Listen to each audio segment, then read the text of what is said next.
Are you looking for new ways to make your sales grow? You've tried other podcasts, but they don't seem to know.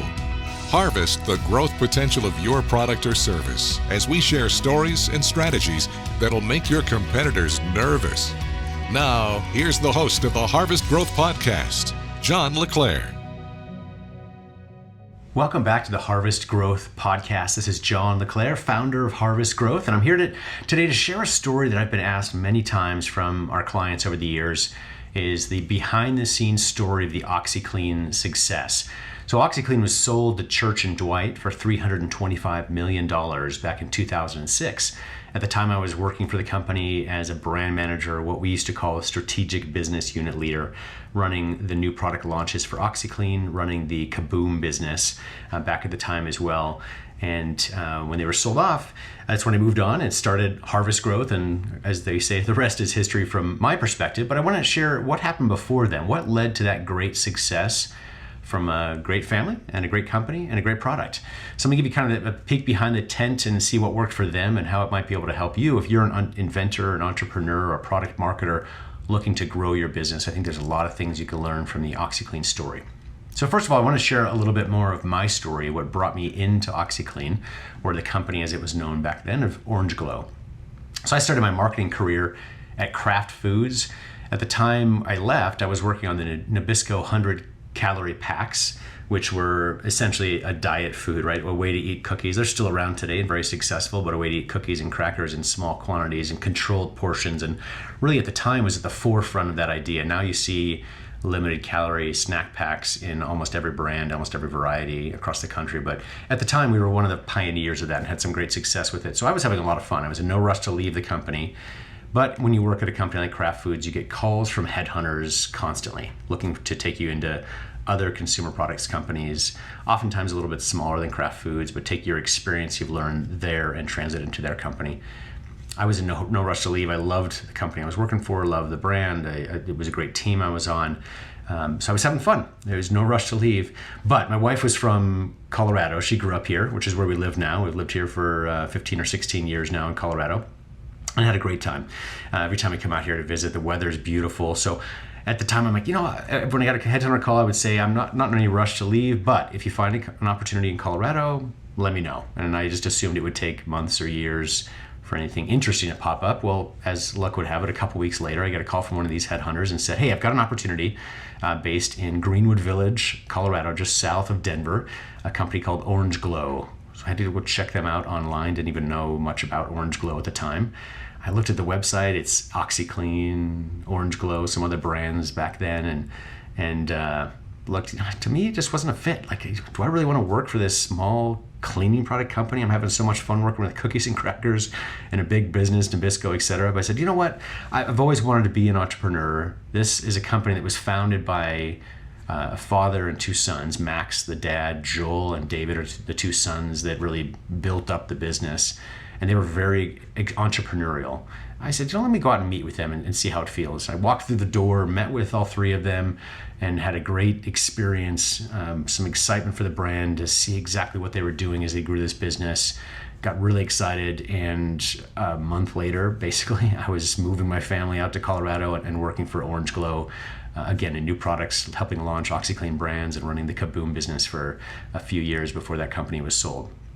A lot of fun. So it goes back to my desire. Kind of the reason that I chose to work there in the first place is for my entire life, have been looking to develop or find the perfect product launch approach. So I actually started my education in marketing at the Chicago Booth Graduate School of Business, University of Chicago. And there it was, it was a great school. I had a great time, learned a lot. But really what I learned was a theoretical model as well as a very expensive model to launch products. Most of the new products courses I took there were about how to launch products at big companies, pharmaceutical companies, or even big consumer products companies. But when they've got billions of dollars behind them, the approaches to use. And again, it was very theoretical as well. So it was good. It was a great start. From there, I went out to work for Kraft Foods, who, in my opinion, was the best at the time to be able to help me to really learn how to run a consumer products business. And I did have, as I mentioned before, I had a great experience there. But what really, if I can boil it down, what I learned was, okay, now after years at Kraft Foods, I understood how to launch a product successfully if I had at least $2 million in funding behind it, which is great when you're working for a big company. I felt like I could take that almost anywhere and help other companies launch products. But could I help inventors? Could I help myself to launch a product? I don't think I had that knowledge yet. So that's when I took that step to a smaller company, OxiClean, where they literally founded their company in the late 90s out of their garage, Max originally, and eventually reached almost $300 million in sales before we sold off the company. But they started very small. They started at zero, really, and even stayed fairly small for several years until we grew this. And I'll kind of walk through their stories as I get through this episode today. But that's much like many of our clients at Harvest Growth. They're starting on their own, entrepreneurs, inventors, or even companies, but they're not in billions of dollars in revenue yet. So how do you use that model, the learnings from OxiClean, to grow those businesses? And I'll walk through their story. So what I learned from my time at OxiClean before I get into their story were from the three founders. So from Max, the father, from him, I really learned how to be a visionary. If you ever meet or had the chance or luck to meet with Max Apple, he kind of reminds me of what I imagine Albert Einstein to be. It's just, a quirky genius, right? So he's a very intelligent man and really a visionary, right? So he was, in the early days, kind of the visionary of product development, had the ideas, etc. And then Joel and David, the sons, would come in and help with execution. So Joel, really from him, I learned how to be a passionate entrepreneur. He loved OxiClean, he loved what he was doing, and he loved the growth trajectory and did everything he could to really drive growth in the company and not resting on his laurels, even when they had great success and hit 10 million, 50 million, $100 million in sales, always looking to, hey, what's next? How do we grow this to the next stage? And then finally from David, his brother, I really learned how to translate my big company experience from Kraft Foods and my background at Ernst & Young as a public accountant before that into running my own business, which I've helped to hopefully convey that to our hundreds of clients we've had over the years as well. David had a big company background, worked for Anderson Consulting, became Accenture, lived overseas for a while, and it was great to have his analytic background from kind of that deep thinking mindset and deep analytics mindset that he brought in from big companies, and how to translate that into, even though we were very successful at Orange Glo at the time, a relatively smaller company, and help drive success that way. So let me return to this story of OxiClean. So originally it started off with Max Apple, the father, traveling the company, selling OxiClean, selling Orange Glo and some other products at home shows, consumer shows, fairs across the country, literally traveling the country, hawking these goods from the trunk of his car. And he was very successful with it. It was originally Orange Glo wood polish, and again, eventually OxiClean. And he built it into a good six-figure success as he grew his sales skills and his abilities to sell directly to people. And I will say, even as we grew the company into hundreds of millions of dollars in sales, we still used these home shows, consumer shows, and fairs because they're an amazing way to get learnings in a literal grassroots way, to be out in front of the public as we launched or tested new products to find out what are their questions, what are their concerns. It helps us to focus our resources on the likely successes as a company. So even as we grew, and even to this day at Harvest Growth, we counsel several of our clients to get out in front of the consumers as much as possible, whether it's meeting with retailers or hopefully into consumer shows, just selling it, even spending a weekend. It's amazing how much you can learn in just a few hours of time and talking directly with consumers, getting their feedback, getting their questions, their concerns, because they will be open with you. They'll be honest and upfront with you as well. So while Max was traveling the country, going to these home shows and trade shows, he ended up befriending a pitchman that had started off his career and had done only this as a career for over 17 years, originally on the Atlantic City boardwalk and eventually through traveling the country, selling at home shows, consumer shows, and fairs, etc. This is, of course, Billy Mays. May he rest in peace. The consummate pitchman, I would argue the best pitchman ever, and can never be replaced. And if you know the OxiClean story, if you know the OxiClean brand, then you know Billy Mays. So unfortunately, he passed away several years ago, but he is one of the biggest reasons that OxiClean became a big success. And I'll talk about how he interlaced or connected with OxiClean as I get further into the story. So one of Max's favorite stories that he would share about Billy Mays is they became friends. They would often pitch products across the aisle from each other. And when there's slow times, of course, you talk and get to know each other. Well, one day, Max, who is I would say not the loudest person in the world. He's one of the nicest guys you'd meet, just a very pleasant personality. And if you knew Billy Mays or have seen his commercials even, you realize Billy knew how to project his voice. He's known for his yelling, not angry yelling, but projecting his voice, getting your attention, even on his TV commercials. So Billy had a working microphone, but didn't really need it necessarily. Max's microphone broke halfway through this trade show, and Billy realized, hey, this guy needs it more than I do. Gave his microphone up to Max, and it really spawned this close friendship on that one simple act of serving and sharing that led to a fantastic connection for years and years to come. A little bit more background on Joel's story. So Joel Apple worked for Quaker Foods in national sales, and he would travel the country selling Quaker to big retailers. And then oftentimes what he would do is he'd have an appointment on Tuesday to meet with Safeway, let's say, to talk about Quaker products. And while he's there, he'd set appointments for Wednesday or the next day to sell Orange Glo products, OxiClean products, etc. And they ended up getting into tens of thousands of retailers just while Joel was not even working full-time on OxiClean. Max was working essentially full-time. Joel was traveling the country selling in. But it's still, even as they hit seven figures getting into mass retail like this, it wasn't super profitable. Joel had this passion to really want to grow this business, not just the revenues, but the profits as well, and was looking for ways to do that. And it just wasn't quite hitting the mark yet. So he eventually left Quaker and moved to Denver to work full time with his dad, and even cashed in his 401k. And as you hear the story from Joel, which is very inspirational, he eventually pulled a salary of about $40,000 a year for the first couple of years, which is not nothing. But when you're running a multi-million-dollar business, it's a sacrifice to make that. Again, putting all the money he could for a couple of years or several years back into the business and really starting to grow it, seeing this vision for the long-term possibility, long-term success for Orange Glo and OxiClean. From here on out, I'll probably call it OxiClean. That's what everybody knows it as. They don't know the company name of Orange Glo. And OxiClean, of course, is the brand that's become most famous and it was really the driver of the sale to Church Dwight eventually. So they found out that retail was difficult. It was a great product. If you've used OxiClean, it's one of the reasons it's been so successful is because it works. But no one knew what it was. And frankly, it looked pretty cheap back then. The packaging wasn't the best. It looked homemade almost, right? It just wasn't as polished as it has become today. And so it would sit there on the shelf and they would sell it into, like I said, tens of thousands of retailers, but not many consumers would buy, relatively speaking. So it was hard to grow that business. So they had the idea, let's try this out on the Home Shopping Network, which is now known as HSN.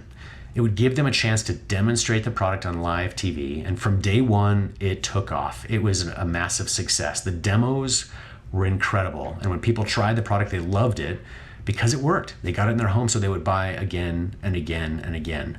And word of mouth really started to spread, even in these very early days when it's only on Shopping Network or Home Shopping Network and in a bit of retail as well. And this, mind you, is well before social media, well before Facebook or any of these other social media platforms existed.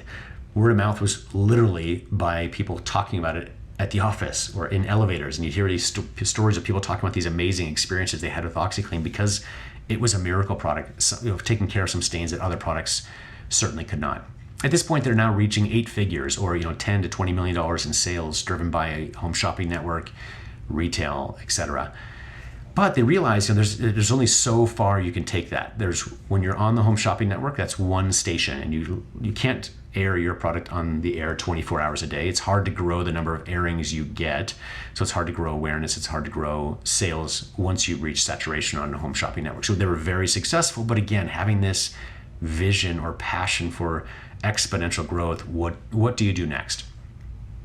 So this is where they started to look into TV infomercials. This was their chance now to grow awareness and demand exponentially, because now they could control the number of airings that they're showing for OxiClean and other products, and they could air it across dozens of stations at the time. Now it's hundreds of stations really you can air on a TV, but on these many different stations, and you can air more frequently, and you can find out which ones are working, which is kind of the science behind TV, put more dollars behind that, get more airings, and really exponentially grow the awareness and demand, and really driving into retail as well. So at this time, they Max remembered Billy Mays, who he'd gotten to know in the trade show circuit, and he became the immediate spokesperson for OxiClean on HSN as well as in infomercials, and really was the face of the brand until his untimely death in 2009. So for many years, he was the face of OxiClean. Many people think that Billy Mays was the founder, the owner. He was not. He was simply the face of it. Of course, he had a great connection and really was a cause or a driver of the success, but he was not an owner in the company. So once they launched with TV infomercials, they hit 9 figures in a matter of months. Crazy growth, great success. At this point, they were still not making a big inroads into what has become one of their biggest points of success, which is Walmart. At the time, the Sam's Club buyer's wife, actually, as the story goes, and if you talk to the Apple family, this is exactly what happened, where one of the buyer's wife asked him, "Hey, I've seen this product on TV, I've tried it, I love it, why don't you carry it in Sam's Club?" So he tried it, liked it, brought them out, ended up putting it in Sam's Club. It was a great success. That put it into Walmart eventually, which became a massive success. And at the time, Walmart, when they first introduced this, they were selling a 2.5-pound tub of OxiClean for $40. 2.5-pound tub of OxiClean for $40, which is crazy. If you think about that today, for the price that OxiClean is currently sold in Walmart, it's I don't know the exact price now, but it's under $10. I think it's around $7 or $8 for that same 2.5-pound tub. But they, of course, prices run up and down all the time. But also, Walmart is famous for driving prices down. You talk to inventors, entrepreneurs that want to sell to Walmart, and they're always scared of it. And it certainly does happen. If you're a commodity product, you're selling something that's just better than a competitor, but it's basically the same thing or whatever. Yes, their number one goal is to give value to their consumer. So they're always going to try to drive down their price, not so that they can get a higher margin from you, but so they can lower the price for their customer. That's who Walmart is. So that definitely does happen. But if you bring in a product that brings amazing value that nothing else can deliver, which OxiClean at the time was doing, nothing else could solve this stain problem in the same way that OxiClean could, they were willing to sell that for $40, $39.99 on the shelf. And it was a massive success. Of course, it's come down over time as the business model has changed at OxiClean. Their costs have come down, and awareness is much higher now, of course, than it was 15 years ago, and this was really at the heyday. And they're still very, very profitable. But at that time, it's a kind of an amazing part of that story to think about. There's very few things that are sold at that high of a price point in Walmart. Because of the great success that they had at Walmart really took anything that the company threw at them. So back in the day, we tried lots of stuff. I think one of the funniest ones that I remember was something we called the bar of oranges. It was a bath soap, going off the trend of Orange Glo, right? But this is not a furniture polish. It's a bath soap, bar of oranges, which we brought in a lot of inventory, sent it to Walmart, and they would take anything we threw at them. That one, for whatever reason, sat on the shelf, didn't sell through. We had to eventually buy it back. So there were some financial missteps along the way, and in part because it became so easy to sell things into Walmart just because of our great success we'd had in our first couple of products. So, not everything sold that we brought in. In fact, most products didn't. And really because they didn't have the power of TV behind them, unlike OxiClean, Orange Glo, and eventually Kaboom. So we as a company realized we need to get back to our roots of what we call the TV to retail model that we really had pioneered back in the days of OxiClean.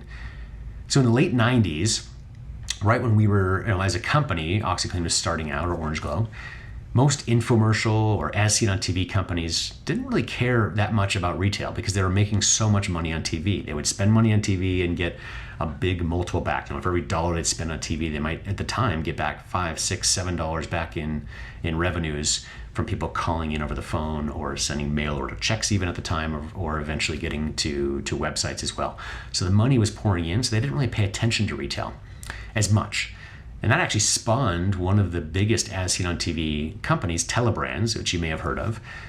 And they started to make knockoff products in their early days of hit TV products and then take them to retail. So they'd make something that looked very similar, performed very similarly, and the brand name even sounded very similar. They got sued a few times, but that's the route that they took. They realized that, hey, these guys, they may have been putting it into retail, but they weren't spending much time on it. It wasn't their effort, so let's take advantage of that. And I'm not I'm not encouraging that or supporting what they did in their early days, but that's part of the history of this industry. Well, we realized back in our early days of OxiClean that retail was going to be the biggest part of our success. And really, we helped pave the way for an industry that for almost 20 years would reap most of the profits in retail, even when we're profitably spending tens of millions of dollars in direct response television campaigns or infomercial campaigns. So even though we're making money on the TV side, retail is where most of the profits would end up coming in. And the stat that I found to be true, and you hear touted all the time in the industry, is especially in the heyday, for every single unit you sell on TV, buying from your website or from your call center, you'll sell 8 to 10 units in retail. So for every one you sell on TV, you'll sell 8 to 10 in retail. Sometimes that's higher, but that's 90% or 80 to 90% of your revenues are going to come in from retail, even for a very successful TV campaign. And we helped really drive that. And one of the beauties of the OxiClean business, and specifically, was of course the replenishment part of the business. So if you buy OxiClean, you like it, you use it up. It's not something you can keep forever, right? So you have to buy it every several weeks, every month, or whatever it might be. So that's really where retail started to help. So even when we sold the first unit on the phones or from the website, they get it in their home, they try it. Oftentimes they would replenish in Walmart, Walgreens, or many other retailers across the country. So I was actually brought into Orange Glo at a time when we were, as a company, we were trying to right the ship and really control this flow of new products in order to harness profits from the most successful products while minimizing mishaps from jumping into market with the wrong products. So, and in this kind of heyday of OxiClean, competitors really started to swarm. As you can imagine, you see a big success like this, we see it all the time. Competitors start to want to come in and compete against them. One example is Clorox. So Clorox is a 100-year-old, multi-billion-dollar brand, and it was really the biggest company to launch a direct attack against OxiClean. They had a product that they called, at the time, Clorox Oxy Magic. Now this product was done as a powder and a spray at the time. They spent millions of dollars on TV ads, and really they took a huge dent out of OxiClean's sales as they really did a hard retail push with this big advertising campaign behind it. But they weren't employing direct response TV or DRTV tactics. So they had to rely 100% on retail sales to support their massive advertising campaign. So they would spend all this money and wait and hope and pray, which is kind of the typical retail model, even to this day with the big companies, right? You spend these massive amounts of money on TV and other forms of advertising, and then you wait and hope that people come into retail to buy. And they did for a time. So, where we benefited, OxiClean benefited from the DRTV model, we drove immediate revenue from TV to pay for the advertising. So for us, a $10 million TV campaign could be essentially free, right? So if you spend $10 million and it drives $20 million in revenue that pays back your advertising, your product costs, and everything else, and even a little bit of profit, we're making money to advertise our business. So even though Clorox had very deep pockets, when they run a $10 million advertising campaign, they have to fund all of that, right? And wait and hope and pray that it comes back in retail. And often is the case, we did the same thing at Kraft Foods, we would do a burst of heavy advertising in the very beginning because you're driving awareness for a brand new product, and then you start to slow it down and you hope that people, especially for a replenishment type product, like a cleaning product, that they'll come back and continue to purchase more from you. We found with Clorox, when they slowed their big spend or their push into retail sales really started to suffer. And they couldn't afford to keep that brand going. It was eventually dropped, and OxiClean's massive competitor no longer existed. So this big threat to us that did certainly take a bite out of OxiClean at the time, we're now gone. That product no longer existed and is no longer around today. Now we could keep going. We could afford to keep spending massive amounts of advertising, even as we're struggling in retail with this big, intense competitor against us, because again, our advertising was almost free. We'd spend money, we'd get money back directly on TV, from our website, from our phones, etc. And then be able to fund further growth as we grew those campaigns. Now, I want to talk about kind of what happened next. So after weathering this storm, we were able to grow this business back to almost $300 million in sales, OxiClean now. And we did this by continuing to launch new products. So even though we had this very successful business with OxiClean powder, as the original product was, we launched a spray, we launched a liquid, We launched the Kaboom brand shower tub and tile cleaner, the Kaboom Bowl Blaster, which is a foaming toilet cleaner. In the original form, you'd pour some powder into a cup, pour it into your toilet, and this foam would rise all the way to the rim. And then as it descended, it would scrub, literally through chemically scrub the sides of your toilet. So you no longer needed to brush your toilet. It would basically brush for you through this foaming toilet cleaner. And this toilet cleaning category was really an untapped cleaning category within retail stores. Now, we also launched Orange Glo hardwood floor cleaning system. It was a hardwood floor microfiber mop and spray, which really launched or spawned a long-time partnership between Harvest Growth and Bona that lasted for many years. And Bona eventually became a success. We as a company, once I launched Harvest Growth, were actually able to help them launch into retail with their Bona hardwood floor mop, which has become even a bigger success nowadays. They're in over 30,000 retail stores. We also launched OxiClean Miracle Foam, which was a spray, but a foaming all-purpose cleaner. For this one, my story I always love to share in this is I had to borrow Billy Mays dress pants in order to pitch this product to HSN. I flew down to Tampa, Florida. We were filming a 2-minute direct response TV spot actually in Billy's house.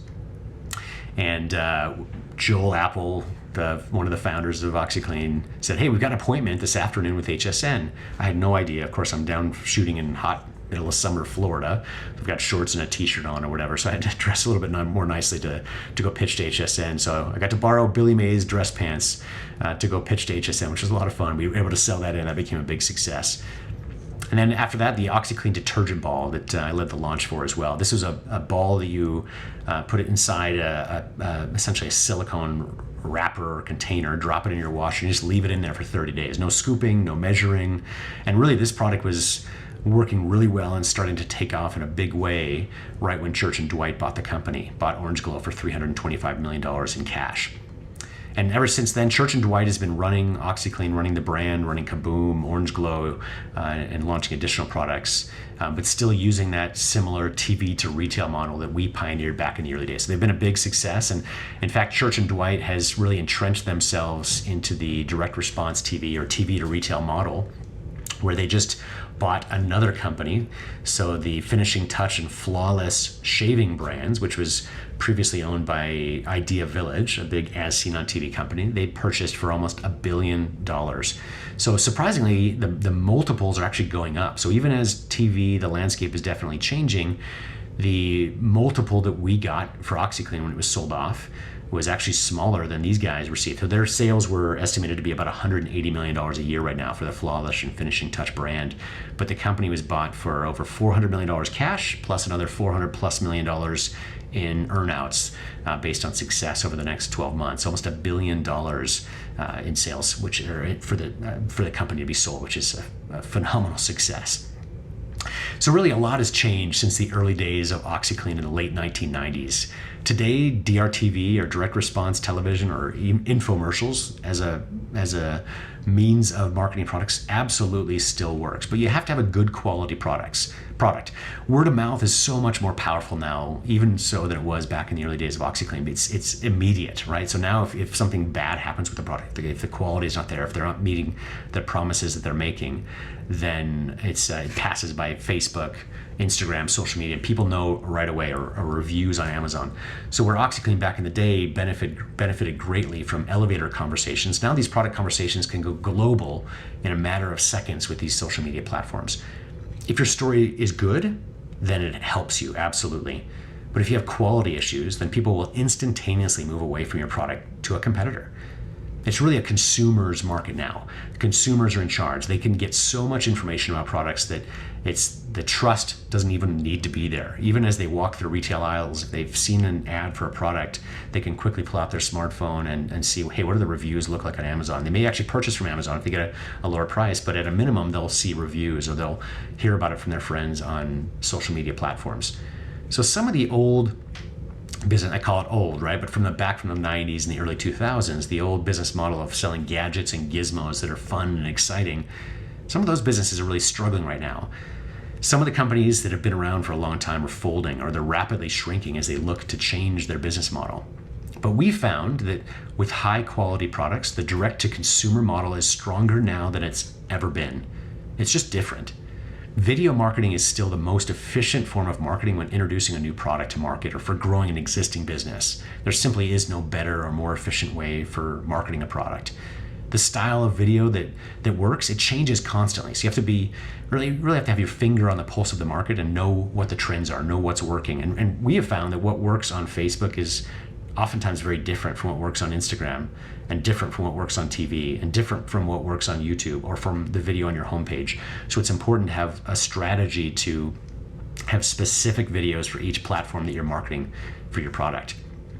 As of today, we found that the best approach is to be starting your paid video campaigns on Facebook and Instagram. So even if you're looking towards going to direct response television eventually, it's great to start on Facebook and Instagram because it's very targetable. You can target even specific people, not just demographics like on TV. So you can start smaller with your spends, prove it out, raise your revenues, and then move on to other platforms beyond that. But it's a great platform to be able to test is Facebook and Instagram. And then eventually, or very quickly, I would say, you'd follow up with a supporting and effective presence on Amazon.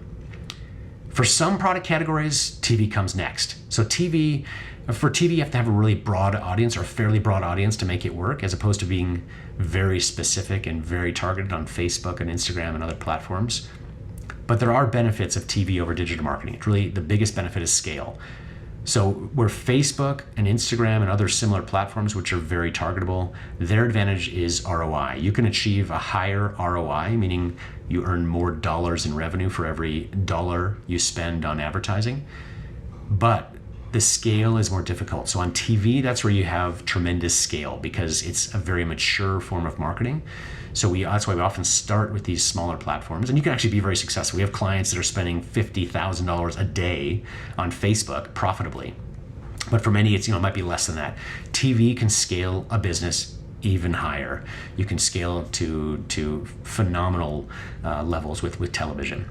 And really, TV still is what drives other channels most effectively, like retail. So if your ultimate plan is to get into retail, doing a DRTV part of your campaign to really drive that retail is very effective and successful. I will say OxiClean's story is inspirational. It's really motivational. But there are new OxiCleans popping up every day. And we've been blessed to work with many of them among the hundreds of products that we've launched and that we've helped grow over the past 13 plus years that we've been in business at Harvest Growth. The key takeaways I really want to share from this OxiClean story is the power of direct-to-consumer marketing. When you launch a campaign that brings in immediate revenue, your advertising pays for itself. When your advertising is free, you can grow your business exponentially. And today, this form of marketing is less expensive than it has ever been. And with the process that we use at Harvest Growth, the success rates of new products today are now 10 times higher than they were 5 or 10 years ago. I hope you enjoyed my insider's look into the OxiClean story. We have many more stories coming your way right from the founders themselves. So I hope you stay tuned and subscribe to our Harvest Growth podcast and continue to listen to these stories and support these inventors and entrepreneurs.